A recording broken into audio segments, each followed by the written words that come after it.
चलिए एक बड़ी खबर आप तक पहुंचा दें। लखीमपुर केस से जुड़ी ये बड़ी खबर, यूपी सरकार ने इस मामले की जांच के लिए न्यायिक जांच आयोग के गठन का ऐलान किया और इस आयोग की अध्यक्षता इलाहाबाद हाई कोर्ट के रिटायर्ड जज प्रदीप कुमार श्रीवास्तव करेंगे। जांच आयोग में 1 सदस्यीय जांच आयोग होगा।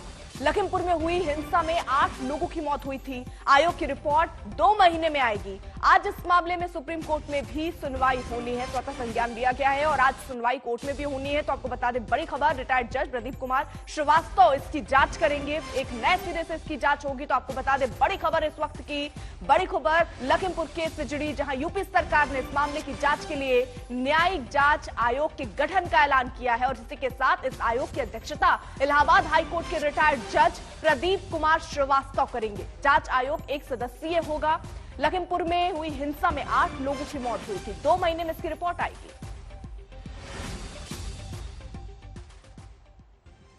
3 अक्टूबर को लखीमपुर में हुई हिंसा का एक नया वीडियो भी सामने आया। इस वीडियो में भी किसानों के बीच से गुजरती हुई 3 गाड़ियां दिख रही हैं। सड़क पर चलते किसानों के बीच सबसे पहले काले रंग की थार आती है। किसी को संभलने तक का मौका नहीं मिलता। कुछ इधर उधर गिरते हैं तो कुछ इसके चपेट में आ जाते हैं। ठीक पीछे देखिए, ये दूसरी काले रंग की फॉर्च्यूनर। चीख पुकार के बीच गाड़ियां सायरन बजाती हुई निकल रही हैं। तीसरी गाड़ी सफेद स्कॉर्पियो है जो उतनी ही रफ्तार से वहां से आपको निकलती दिख रही होगी। स्कॉर्पियो के खुले दरवाजे पर एक शख्स भी खड़ा नजर आता है। कुल 10 से 11 सेकंड के बीच तीनों गाड़ियां किसानों को रौंदते हुए निकल जाती हैं। तो ये 3 तस्वीरें आपके सामने रख रहे हैं। लखीमपुर में 3 कार और मौत की रफ्तार देखने को मिली थी, जिसके बाद ही बवाल बढ़ा और कई आरोप लगे। फिलहाल अभी तक गिरफ्तारी जिस पर अजय मिश्रा और उनके बेटे पर जो आरोप लग रहे हैं, किसी को लेकर गिरफ्तारी नहीं हुई है। लेकिन ये वीडियो नए नए लगातार सामने आ रहे हैं, जिसमें देखिए किस तरीके से पहले एक गाड़ी निकलती है, सामने किसान खड़े होते हैं, लेकिन बावजूद इसके रौंदते हुए ये कार जो है वो वहां से निकल जाती है। और वहीं 3 तस्वीरें हम आपको दिखा रहे हैं। 3 सेकंड पर पहली कार, ये बेकाबू थार, ये तस्वीरें हम आपको दिखा रहे हैं। वहां पर अफरा तफरी का माहौल मच जाता है और ऐसे में जब ये कार वहां से निकलती है, तुरंत एक और कार वहां से निकलती है, रफ्तार उसकी वही रहती है और इसी बीच तीसरी कार भी वहां से निकलती है और उसी रफ्तार के साथ आगे जो भी सड़क पर नजर आते हैं उनको टक्कर मारते हुए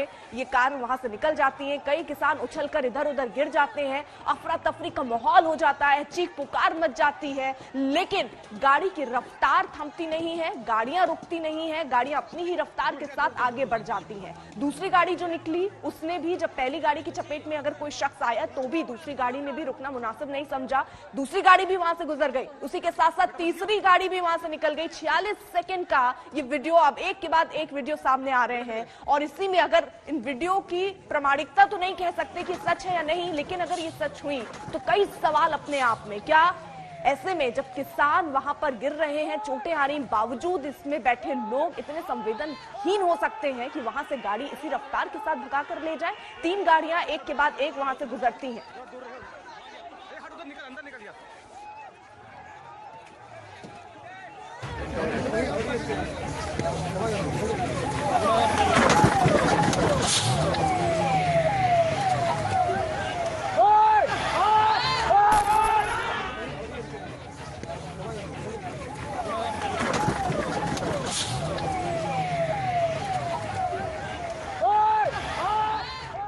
ये तस्वीरें आपको विचलित कर सकती हैं।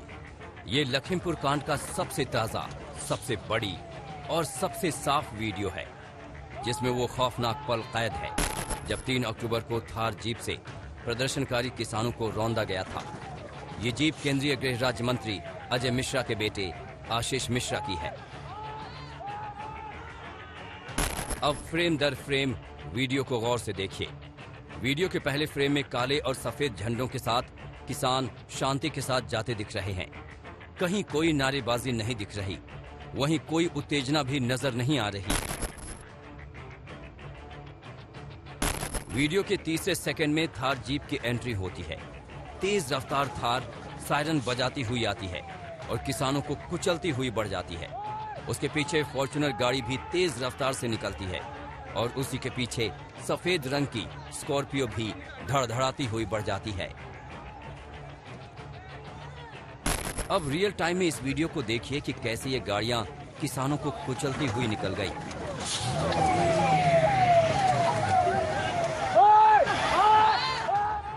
अब जरा वीडियो को रोक रोक कर हम दिखाते हैं, कुछ और चीजें सामने आएंगी। तीसरे सेकंड पर पीली पगड़ी वाले किसान को गौर से देखिए। उनके पीछे मौत की थार जीप है, लेकिन इस तस्वीर में वो बेफिक्र नजर आ रहे हैं। अगले ही पल वो तेज टक्कर से थार की बोनट पर थे। वीडियो के छठे सेकंड में थार से कुचलते हुए सड़क किनारे पड़े नजर आ रहे हैं। उसके बाद का मंजर तो चीख पुकार से भर गया। गाड़ी की रफ्तार कितनी तेज थी उसका अंदाजा वीडियो के आगे हिस्से से लगाइए। सड़क के किनारे नीचे की तरफ लोग भाग रहे हैं। शायद टक्कर से उछलकर कुछ लोग सड़क किनारे गड्ढे में गिर गए।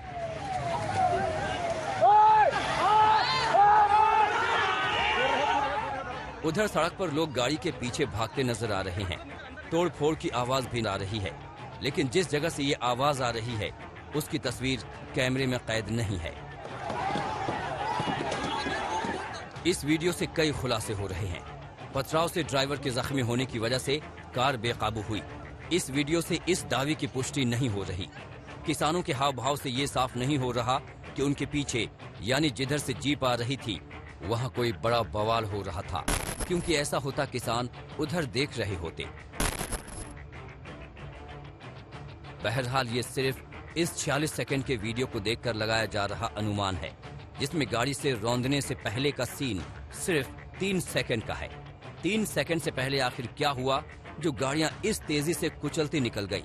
क्या जीप पर बैठे लोगों में कोई डर था जैसे दावों में कहा जा रहा है, या फिर किसानों को कुचलने की ही मंशा थी? इन सवालों के जवाब जांच से ही मिलेंगे, जिसमें ये वीडियो महत्वपूर्ण साबित हो सकता है। लखनऊ से कुमार अभिषेक, आज तक।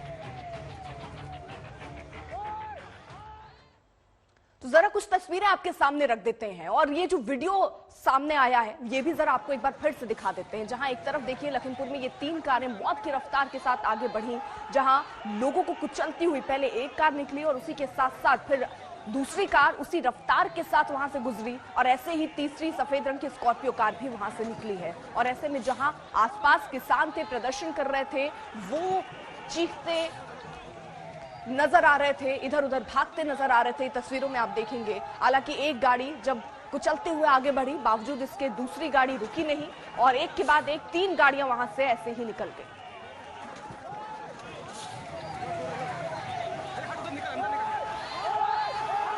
ये 46 सेकंड का वीडियो जिस तरीके से है, मैं आपको वो जरा वो भी दिखाऊं कि किस तरीके से आखिरकार ये यहाँ एक के बाद एक गाड़ियां गुजरती नजर आई। तो वो 3 कार मौत की रफ्तार, 46 सेकंड का वीडियो सामने आया, 10 सेकंड में दौड़ती मौत नजर आई। पहले 2 सेकंड में पैदल चलते हुए ये किसान आपको तस्वीरों में भी नजर आ रहे हैं। यहां से किसान गुजर रहे थे, पीछे से गाड़ियां वहां से गुजरने वाली थी, हॉर्न बजाया गया, लेकिन बावजूद इसके जब लोग नहीं हटे तो शायद गाड़ियों का सिलसिला वहां से शुरू हुआ है। तो 46 सेकंड का ये वीडियो सामने आया।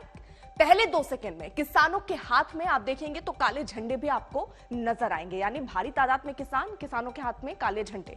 वहीं वीडियो का तीसरा सेकंड, पीछे आती गाड़ी से बेखबर ये लोग आगे की तरफ गुजर रहे हैं। पीछे अगर आप देखेंगे तो वहां काली कलर की ये कार जो सबसे पहले यहां से गुजरती है वो हॉर्न बजाती है। लोग पीछे पलट कर देखते लेकिन रास्ता नहीं देते और किसी को यह अंदाजा नहीं होता है कि आने वाले कुछ सेकंड्स में क्या होने वाला है। पीछे के लोग जो है जिन्होंने गाड़ी देखी वो वहां से हटना शुरू करते हैं, लेकिन आगे जो लोग हैं वो जब तक समझते तब तक गाड़ी वहां पर पीली पगड़ी वाले बुजुर्ग को ये पता ही नहीं था और वो गाड़ी उनके पास पहुंचती है, उनको टक्कर लगती है और वो गाड़ी के बोनट पर आ जाते हैं। बोनट पर आए पीली पगड़ी वाले ये बुजुर्ग जिनको आप तस्वीरों में देख रहे हैं। हालांकि बावजूद इसके जब एक बुजुर्ग बोनट पर आके गिर गया, नीचे गिरे लोग दिख रहे हैं, फिर भी ये जो काली थार कार जो आप देख रहे हैं ये रुकी नहीं, ऐसे ही उसी रफ्तार के साथ वहां से गुजर गई। चीख पुकार के बीच ये गाड़ी वहां से तो निकल गई, इसी के साथ साथ आसपास के जो लोग थे वो हटने लग गए, डरने लग गए, लेकिन इधर उधर दौड़ते हुए लोग नजर आए। लेकिन उसके बाद सिर्फ एक कार नहीं थी,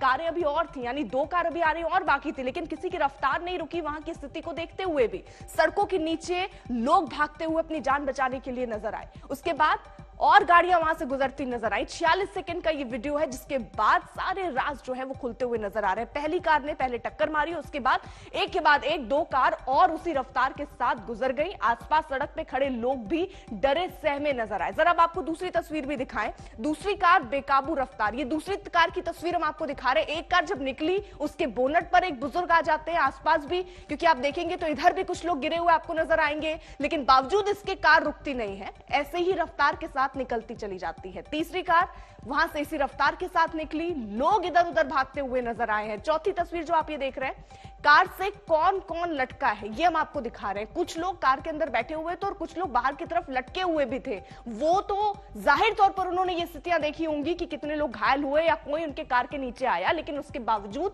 कार रुकी नहीं। उनके अस्पताल ले जाना या उनका हालचाल पूछना तो बहुत दूर की बात है। वहां से रफ्तार के साथ ये कार निकल गई, उसके साथ साथ पीछे पीछे दो कारें और निकल गई। अब ये जो वीडियो आए ये कई सवाल खड़े करते हैं। ये छठी तस्वीर आपके सामने रख रहे हैं।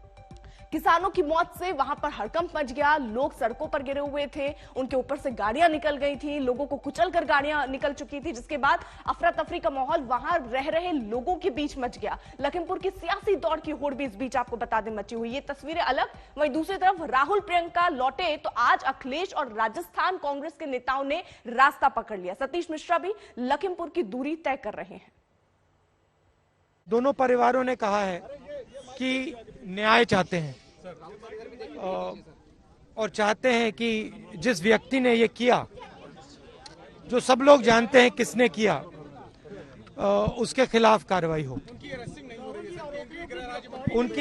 अरेस्टिंग नहीं हो रही है और उनके जो पिता हैं वो होम मिनिस्टर हैं स्टेट के, तो अरेस्टिंग होगी भी नहीं। सारे परिवारों ने एक ही चीज कही है। हाँ। तीनों परिवारों ने एक ही चीज कही है, मुआवजे की उनको कोई परवाह नहीं है, उनको न्याय चाहिए। और तब तक उनको न्याय नहीं मिलेगा जब तक ये मंत्री इस्तीफा नहीं देंगे, क्योंकि उनके होते हुए निष्पक्ष जांच नहीं हो सकती। वो राज्य मंत्री हैं, राज्य गृह मंत्री हैं। मैम आशीष मिश्रा जो उनके बेटे हैं, उनको अरेस्ट करना चाहिए। सच्चाई ये है कि भारतीय जनता पार्टी सच्चाई को दबाना चाहती है।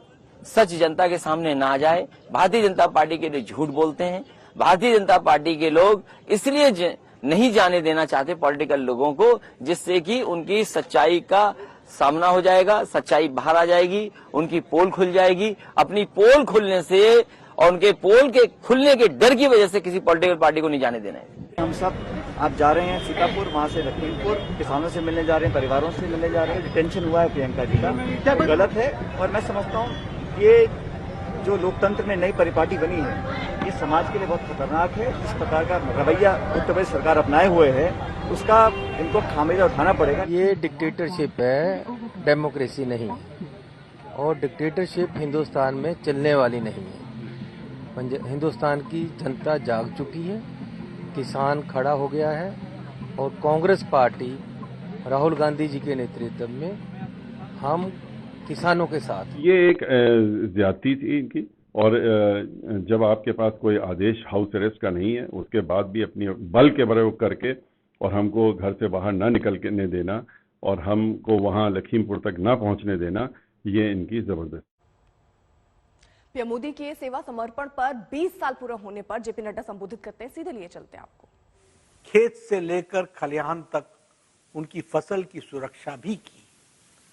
गरीबों को जहां उन्होंने महज 330 रुपए और 12 रुपए सालाना के प्रीमियम पर जीवन सुरक्षा बीमा और जीवन दुर्घटना बीमा से जोड़ा, वहीं आयुष्मान भारत के माध्यम से उन्होंने स्वास्थ्य संबंधी चिंताओं से भी मुक्ति दिलाई।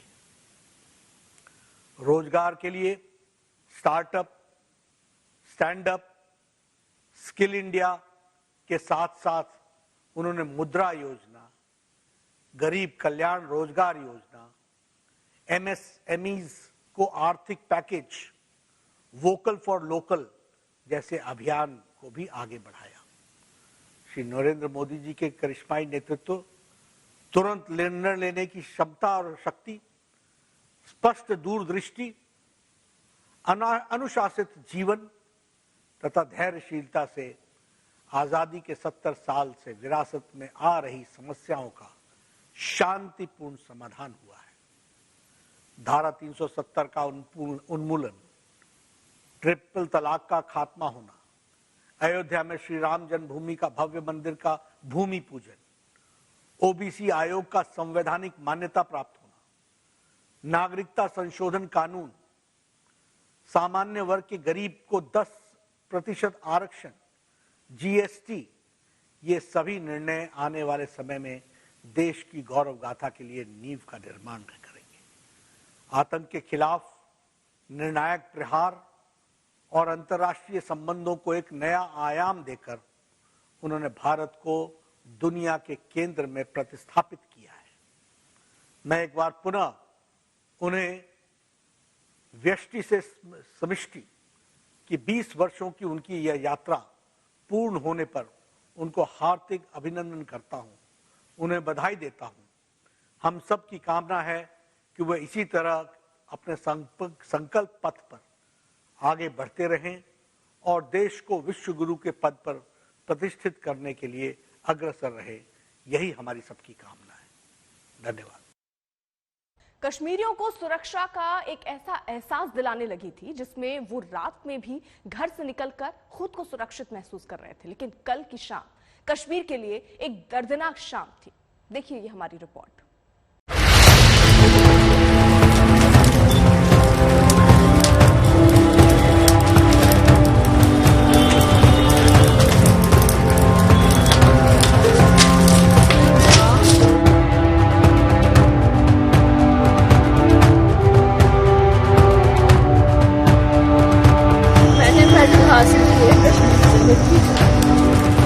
ये चिता 2 से ढाई घंटे में पूरी तरह जल गई होगी, लेकिन इसमें जो व्यक्ति पंच तत्व में विलीन हो गया, उसकी मौत ने पूरी घाटी को अंदर से जला दिया है।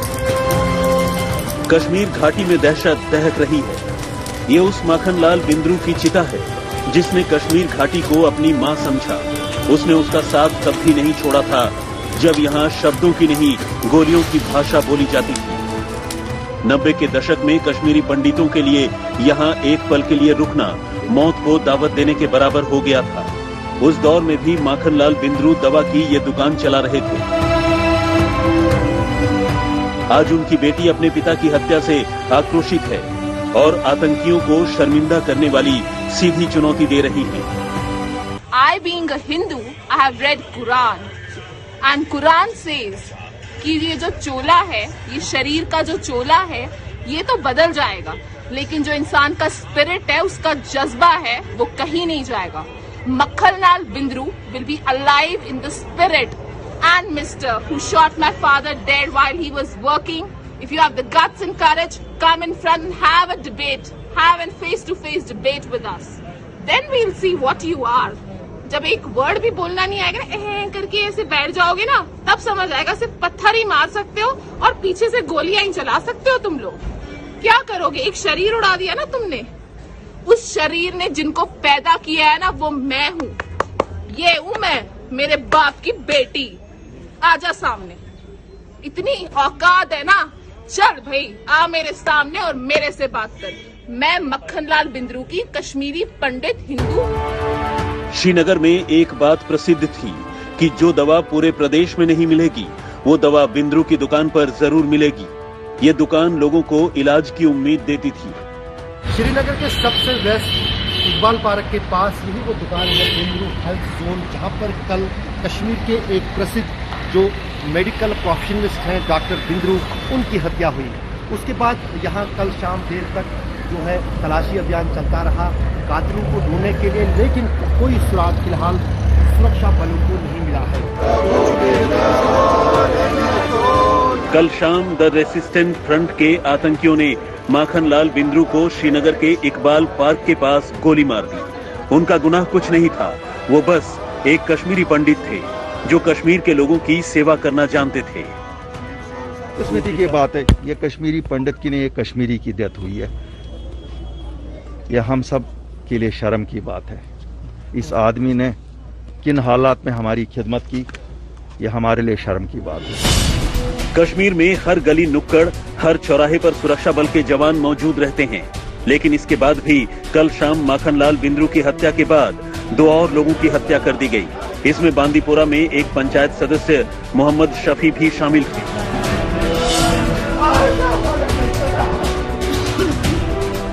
इन 2 हत्याओं के बाद जब तक सुरक्षा बलों ने गश्त बढ़ाई, तब तक आतंकियों ने श्रीनगर के मदीन साहिब में वीरेंद्र नाम के एक गोलगप्पे वाले को गोली मार दी। इन हत्याओं ने साबित किया कि कश्मीर में शांति के दावों में कितने छेद हैं। 1 घंटे के अंदर 3 हत्याओं का होना कश्मीर की सुरक्षा व्यवस्था पर सवाल खड़े करता है। बिंद्रू की हत्या से आतंकियों ने कश्मीरी पंडितों की घाटी में वापसी की कोशिशों को भी झटका दिया है। आतंकियों की सीधी चेतावनी है कि कश्मीरी पंडित हो तो जहां हो वहीं रहो, कश्मीर मत आना। वो कश्मीरी जो ये मानकर चल रहे थे कि कश्मीर में सब शांत है, वो अब दुविधा में है। 3 हत्याओं ने उन्हें फिर से सोचने पर मजबूर कर दिया है। इन हत्याओं के बाद लोगों का गुस्सा पाकिस्तान और आतंकी संगठनों पर फूटा। फिर से वही रिपीट हो रहा है जो आज से 32 साल पहले हो रहा था। उसी तरीके से ये फिर से किलिंग कर रहे हैं 1 बाय 1 मुट्ठी भर। चाहे अभी लोकल बंदों को मारे, जैसे बिहार के कुछ वहाँ पर वर्कर्स है वो काम कर रहे हैं। हम कश्मीरी पंडित जो वहाँ पर नौकरी भी कर रहे हैं। इवन बिंद्रू जी जो 32 साल से वहाँ पर काम कर रहे थे, उनका अपना मेडिकल स्टोर था, वहाँ पर जाके उनको मार दिया गया। तो ये एक जगह फिर से वो फेयर इंक्लूड कर रहे हैं, इम्प्रूवमेंट कर रहे हैं, ताकि हम दोबारा न करें। 3 हत्याओं के बाद पूरी घाटी में सुरक्षा कड़ी कर दी गई है, लेकिन सवाल यह है कि सुरक्षा में इतनी ढील क्यों थी कि आतंकवादियों को दहशत फैलाने और कश्मीर को अशांत करने का मौका मिल जाए। अशरफ वानी और सुनील जी भट्ट के साथ आज तक bureau. Mumbai cruise drug case में गिरफ्तार आर्यन खान और उनके दोस्त अरबाज मर्चेंट समेत 8 लोगों की कस्टडी आज खत्म हो रही है और आज फिर एनसीबी आर्यन खान समेत सभी अभियुक्तों को कोर्ट के सामने पेश करेगी। सामने बस एक ही सवाल है कि शाहरुख खान के बेटे आर्यन खान को जेल मिलती है या फिर बेल।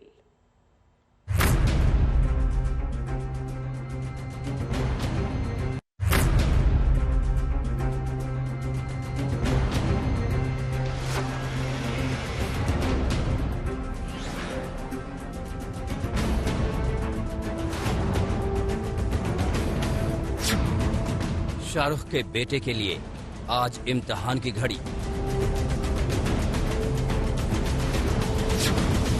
आर्यन खान की आज कोर्ट में पेशी। कोर्ट में आज क्या होगा?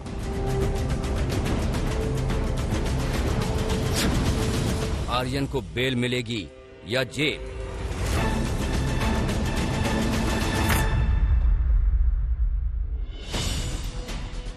बॉलीवुड के बादशाह शाहरुख खान के बेटे आर्यन खान की एनसीबी कस्टडी की मियाद पूरी हो रही है। एनसीबी आर्यन और उनके दोस्त अरबाज मर्चेंट समेत 8 आरोपियों को किला रोड कोर्ट में पेश करने वाली है, जहां इनकी किस्मत का फैसला होना है। तय होना है कि इन्हें जेल मिलती है या बेल। 4 अक्टूबर को किला रोड कोर्ट में सुनवाई के दौरान आर्यन के वकील सतीश मान शिंदे ने दलील दी थी कि एनसीबी को आर्यन के पास से कोई ड्रग नहीं मिली है। उन्होंने कोर्ट में आर्यन खान का बयान पढ़ते हुए कहा था कि पंचनामा में साफ है कि मेरे पास से मेरे मोबाइल फोन के अलावा कुछ भी जब्त नहीं किया गया है। मेरे दोस्त को इसलिए अरेस्ट किया गया क्योंकि उसके पास से 6 ग्राम चरस मिला, जिससे मेरा कोई संबंध नहीं है। जिस ड्रग्स का जिक्र रिमांड लेने के लिए किया जा रहा है वो भी मेरे पास नहीं मिली है। मुझे इस जब्त किए गए ड्रग्स से नहीं जोड़ा जा सकता है।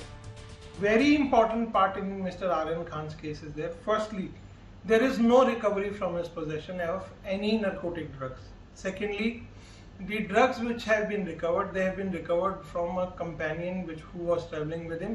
And the matter of fact is that the quantity of the drug recovered is just small quantity. It's not a commercial quantity.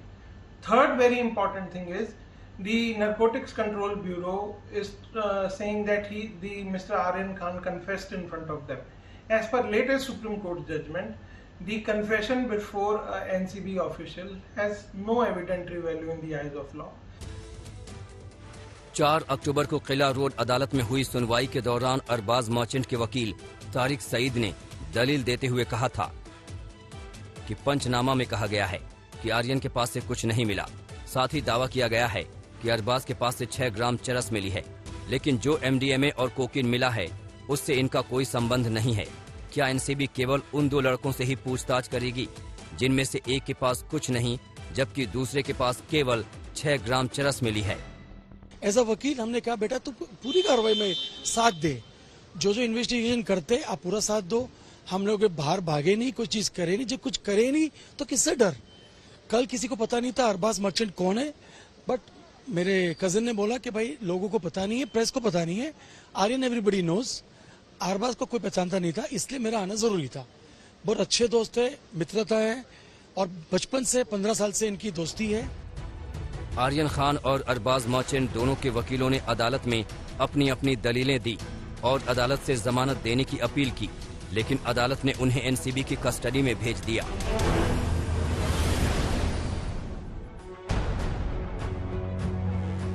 अदालत में एनसीबी ने भी कहा कि आर्यन के पास से कोई ड्रग्स नहीं मिली है, फिर भी उसे एनसीबी की कस्टडी में देना चाहिए। एनसीबी की तरफ से additional solicitor general Anil Singh ने कहा था, केवल आर्यन के पास से ड्रग्स नहीं मिली, इसका मतलब ये नहीं कि वे बेगुनाह हैं। उनके व्हाट्सएप से कुछ ड्रग्स पैडलर्स के साथ चैट्स मिली हैं। अभी उनके पेमेंट मोड्स और जो कोड यूज किए गए थे उस पर जांच चल रही है। सभी आरोपियों को आमने सामने बैठाकर पूछताछ किए जाने की जरूरत है। इंटरनेशनल ट्रांजैक्शन की जांच की जानी चाहिए। अगर ये साबित कर दिया जाए कि मामला सिर्फ उपभोग करने तक सीमित था तो बेल निश्चित है, लेकिन अगर उससे आगे कुछ नेक्सस, गठजोड़, गठबंधन और व्यापारिक मामला आ जाता है, व्यावसायिक मामला आ जाता है, तो फिर तो बेल मुश्किल लगती है, फिर तो जेल ही अगला उपाय लगता है। ये देखना दिलचस्प होगा कि दोनों के वकीलों में किसका दाव ज्यादा तेजी से चलता है। आर्यन खान और उनके दोस्त अरबाज मर्चेंट के केस में कानून के जानकारों का कहना है कि आर्यन खान को इंटरनेशनल ड्रग ट्रैफिकिंग से लिंक के आधार पर 4 अक्टूबर को जमानत नहीं दी गई थी। साल 2001 में एनडीपीएस एक्ट में बदलाव किया गया था। इसमें ड्रग्स की मात्रा में अंतर किया गया है। सजा इस आधार पर मिलेगी कि आपके पास ड्रग्स कितनी मात्रा में मिली है। अब कानून में ड्रग्स इस्तेमाल करने वाले और उसका व्यापार करने वाले में अंतर किया गया है। अरबाज मर्चेंट के पास से बरामद चरस की मात्रा महज 6 ग्राम है। इसे अदालत में बहुत कम मात्रा माना जाएगा। एनसीबी जो है वो रिमांड पे इसलिए लेना चाहती है क्योंकि वो प्रूफ करना चाहती है कि उन्होंने एक कमर्शियल क्वांटिटी के तरीके से, और एक उनका एक नेक्सस है, सिंडिकेट है, और आर्यन की दलील है कि it was just a consumer. तो अगर आर्यन ये प्रूव कर देता है कि वो सिर्फ कंज्यूमर था और उससे आगे नहीं था, तो उसको बेल मिलने के चांसेस आसान हो जाते हैं। बुधवार को एनसीबी ने आर्यन खान, उनके दोस्त अरबाज मर्चेंट समेत इस मामले में पकड़े गए सभी अभियुक्तों का मेडिकल करवाया था। इन सब से एनसीबी ने लगातार पूछताछ की है, लेकिन अब तक कुछ खास हासिल नहीं हुआ है। इसकी वजह से अब एनसीबी की जांच पर ही सवाल उठने लगे हैं। और सबसे बड़ा सवाल कि आर्यन खान को कोर्ट से आज जेल मिलेगी या फिर बेल। मुंबई में विद्या, दिव्येश सिंह और अरविंद ओझा के साथ संजय शर्मा, दिल्ली आज तक।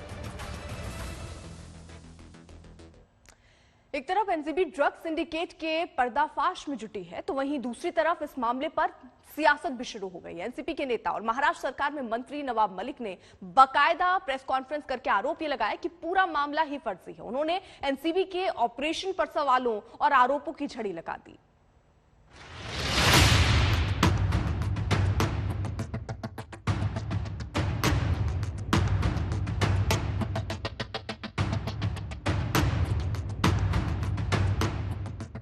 क्या 2 अक्टूबर को मुंबई में क्रूज पर एनसीबी का छापा सुनियोजित था?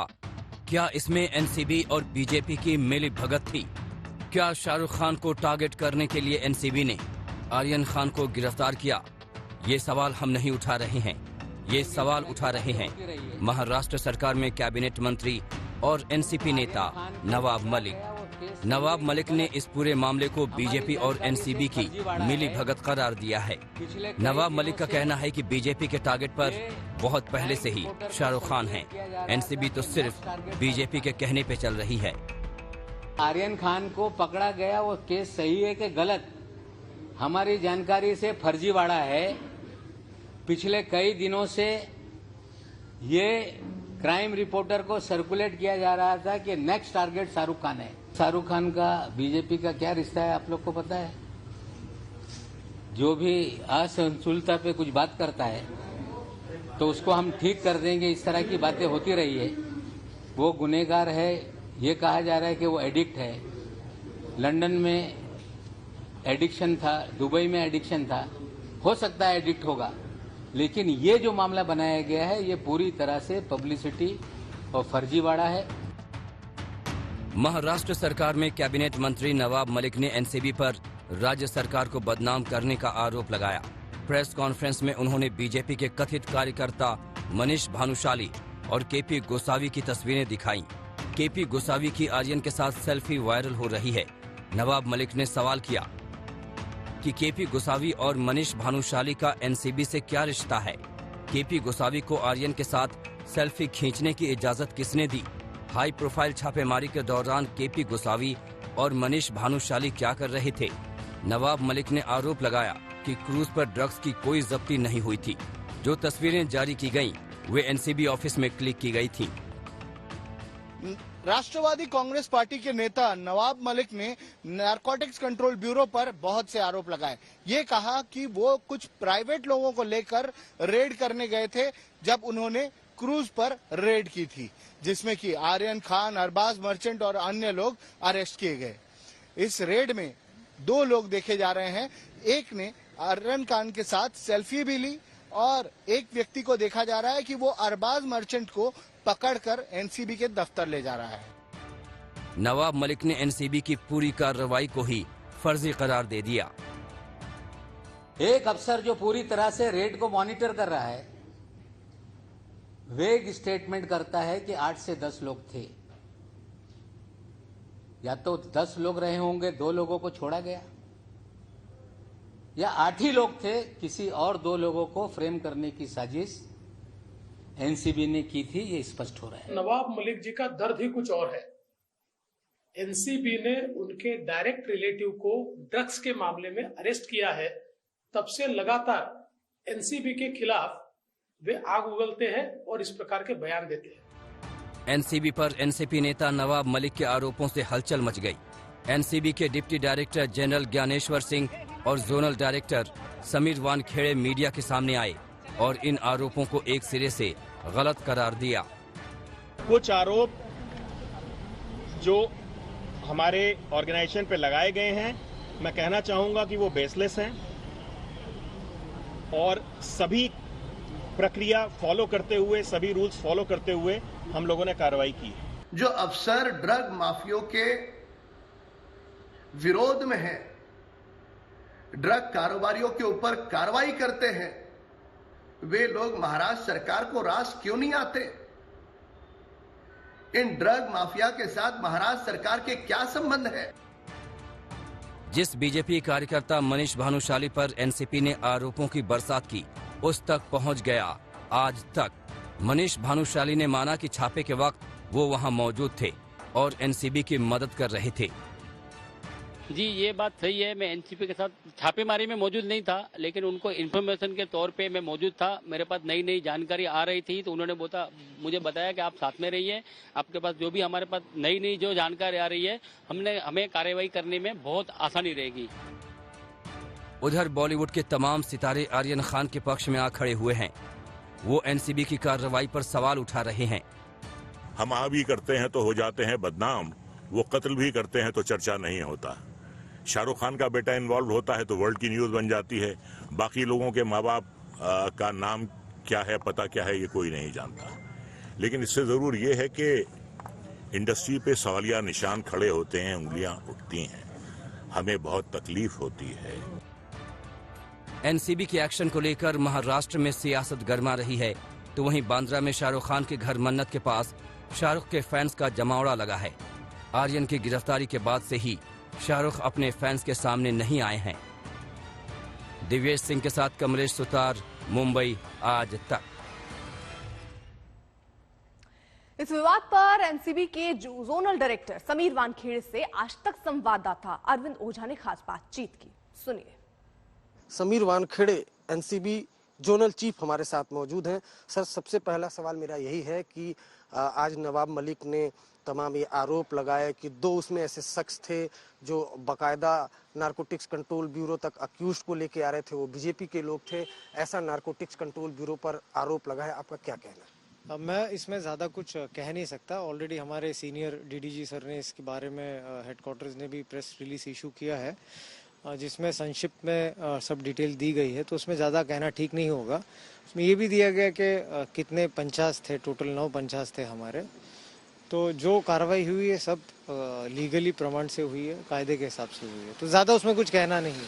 अच्छा, उसमें मतलब जो जिन पर ये आरोप लगाया जा रहा है कि बीजेपी के हैं, तो बेसिकली पंचनामा की जरूरत पड़ती है, तो वो पंचनामा देखिए अगेन मैंने जैसा कहा है कि सब ये कायदे के प्रमाण के हिसाब से लीगली वे में हुआ है and as per the legal provisions, मैं इतना ही कहूँगा इस बारे में। मेरा ये सवाल है कि लगातार आप सेलिब्रिटीज, कई सेलिब्रिटीज को इधर बीच में हमने देखा कि खुद कवर भी किया कि कई टीवी एक्टर, एक्ट्रेस और कई बड़े ड्रग पेडलर पे आपको आपने गिरफ्तार किया। मुंबई में आप पोस्टर बॉय बन चुके हैं खासकर, और काफी खौफ भी है। तो इस वजह से ये आरोप लगाया जा रहा है कि आप बड़े लोगों पर ही, बड़े सेलिब्रिटीज पर ही टारगेट। देखिए ये तो मैं मानने नहीं करता हूँ कि जो वर्ड अपने we are just government servant performing our duty, we are the servants of the people. So ये जो वर्ड है मैं नहीं मानूंगा इसके बारे में। सेकेंडली जो हमारे स्टैटिस्टिक्स है मुंबई एनसीबी के, अगर पिछले 1 साल में आप देखेंगे एनसीबी नॉल ने काफ़ी अच्छा परफॉर्म किया है ड्रग्स को क्लीन करने के लिए। मुंबई महाराष्ट्र में भी आप देखेंगे तो हमने कोशिश किया है कि एक एनवायरनमेंट, ड्रग फ्री एनवायरनमेंट देने की कोशिश की है। इसमें मोर देन 312 लगभग अरेस्ट हुए हैं इस साल अब तक।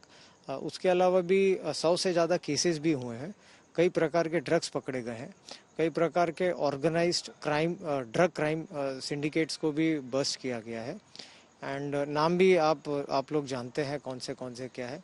तो जो बड़े बड़े हमारे जो मैंडेट है ऑर्गेनाइज क्राइम सिंडिकेट को डिसमेंटल करना, वो भी हमने किया है। एक और आखिरी सवाल है, चूंकि हम लोग बात भी इसीलिए कर रहे हैं, आर्यन खान को लेकर शाहरुख खान के बेटे की गिरफ्तारी हुई है, कई तरह के आरोप लग रहे हैं कि ड्रग्स रिकवर नहीं हुआ है और तमाम तरह के आरोप लगा रहे हैं। अगर आप कुछ बता पाएं कि किस तरीके से वो इन्वेस्टिगेशन आगे बढ़ रही है?